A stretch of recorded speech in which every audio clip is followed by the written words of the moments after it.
30 tahun yang lalu gua sudah tahu, lu baru tahu sekarang. Karena apa? Dia cepat dengar, kamu lambat dengar. Ada seorang di KRI mengatakan, aduh patong, kok engkau lahirnya lambat dari saya sih? Saya tanya kenapa? Tidak boleh. Hah?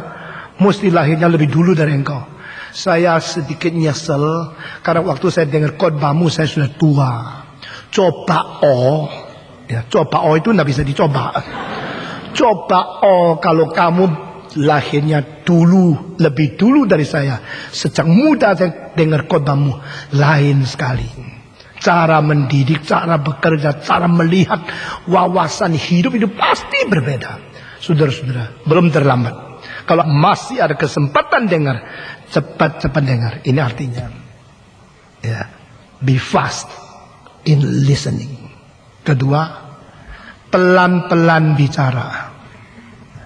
Dengar cepat-cepat, ngomong pelan-pelan. Semua 1, 2, 3. Ini urutannya. Saya sudah katakan tadi, ini satu-satunya ayat membandingkan speedo tentang kecepatan. Something to do with speed. Speedo itu tidak bisa dilihat. Mobil yang bagus bisa dilihat. Ya. Semua diagram yang di dalamnya bisa dilihat. Tapi kecepatan itu bisa dirasakan melalui lihat. Dan kecepatan itu tidak wujud pakai sesuatu barang konkret. Kecepatan itu adalah sesuatu hal yang kiasan, yang abstrak. Tapi dengan kecepatan itu, engkau bisa melintasi banyak wilayah dengan waktu yang sedikit. Nah, ini adalah sesuatu ruang berkait dengan waktu, maka ketemu sesuatu yang disebut kecepatan. Pada waktu mobil yang jalan cepat itu difoto dengan sesuatu speedo yang cepat sekali, akhirnya engkau melihat mobil itu. Bisa tangkap dengan jelas, tapi tidak tahu waktu itu kecepatannya berapa. Karena tidak bisa difoto kecepatan. Kecepatan itu speedo. Kecepatan itu speedo yang tidak bisa dilihat secara konkret, tapi itu bisa dialami oleh hidup. Nah, sini dikatakan engkau dengar cepat-cepat, ngomong pelan-pelan. Nah, ini teknik, ini seni. Biasanya orang maunya apa?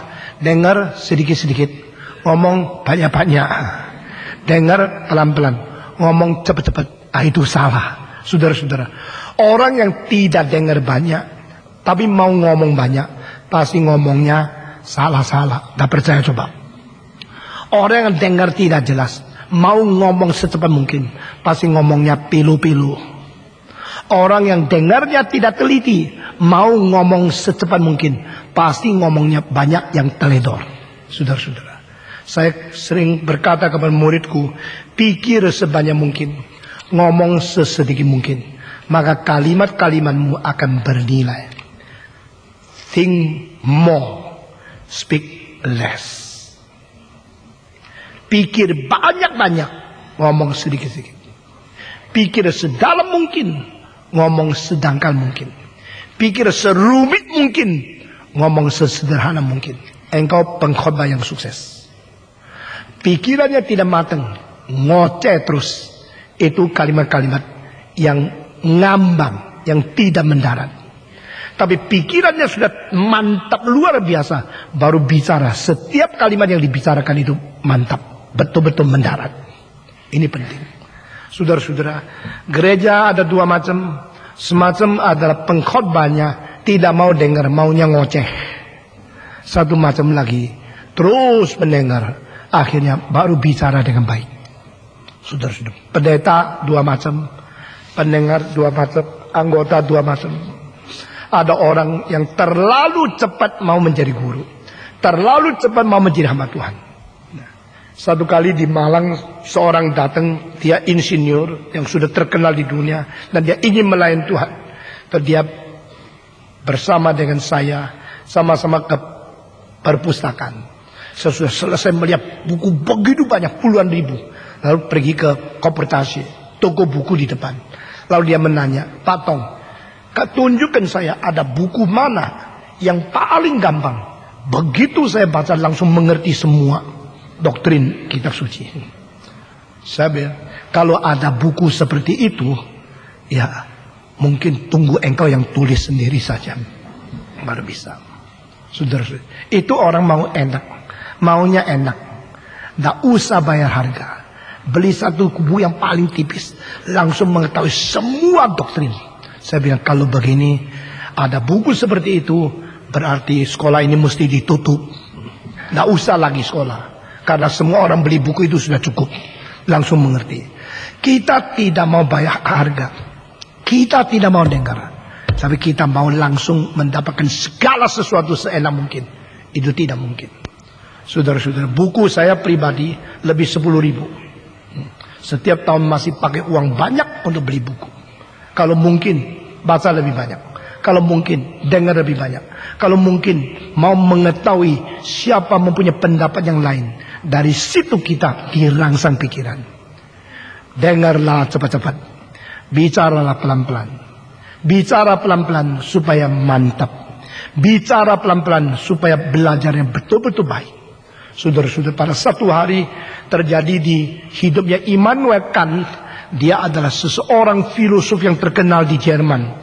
Pemula daripada idealism in Germany. German idealism. Orang ini saben hari jam 3 pasti jalan kaki. Tinggalkan rumahnya, jalan-jalan. Dan setengah 4 atau jam 4 dia balik. Waktu dia jalan itu langkahnya begitu mantap. Sehingga tak pernah meleset. Karena tepatnya jam 3 keluar dari rumah. Sampai rumah siapa jam 3 2 menit. Sampai rumah siapa jam 3 6 menit.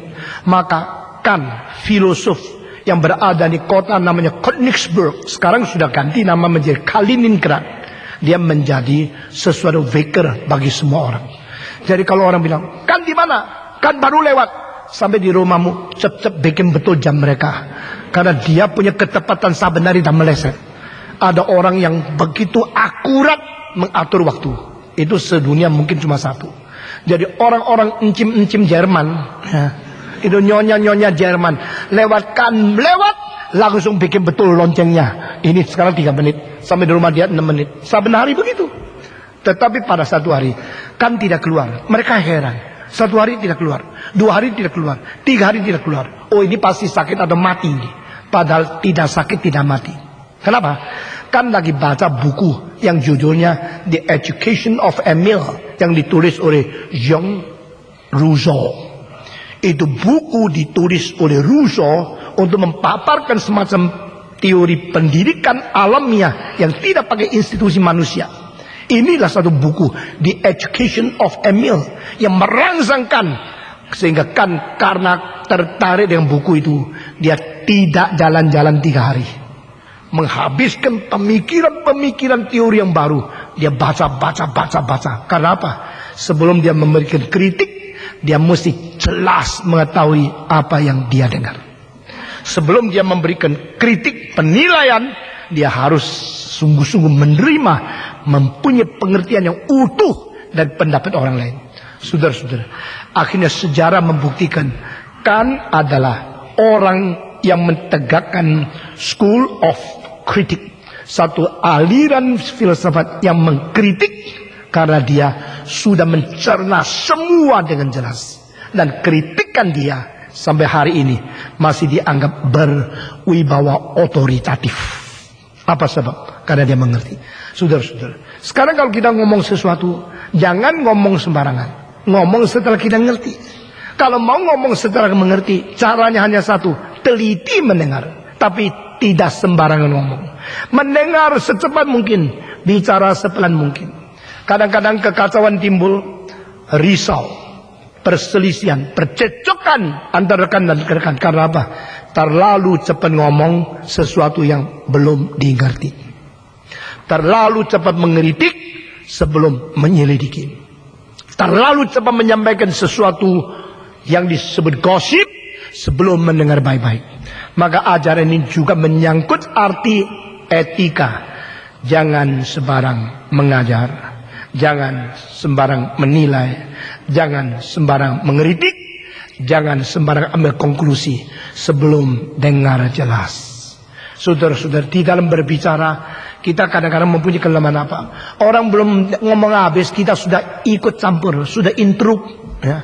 Waktu perdebatan lebih-lebih di dalam perselisihan dua orang, satu orang lagi ngomong, yang dengar bukan mau dengar, yang dengar mau cari kesalahannya. Jadi terus tunggu, mana lagi, ada kesalahan, langsung ditangkap kesalahan, langsung membantah. Orang belum selesai ngomong kok,